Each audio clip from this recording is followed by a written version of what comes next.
Prayer for the blessing of rosaries and other religious articles.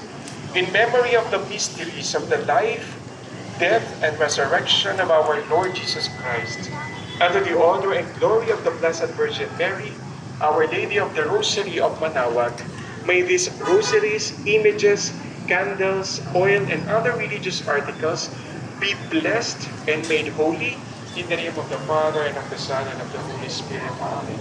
At para po sa mga kukuha ng board exam, kanina lang po may isang babaeng lumapit, nagpa-bless at nagpasalamat po siya dahil isa na po siyang doktor. So sana po, pagtulungan din po natin, sabay natin na ipagdasal din po yung mga mag-take ng board exam. Prayer for those who will be taking their exam. Loving Father, send your Holy Spirit upon your young students.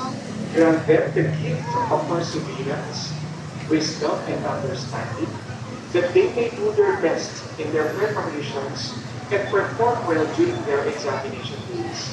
Lord, we pray that whatever they hope to learn and accomplish, they will use them in order to serve you, the communities, and especially for their kingdom. We ask this through the intercession of Our Lady of the Rosary of Manaoag, in the name of the Father, and of the Son, and of the Holy Spirit.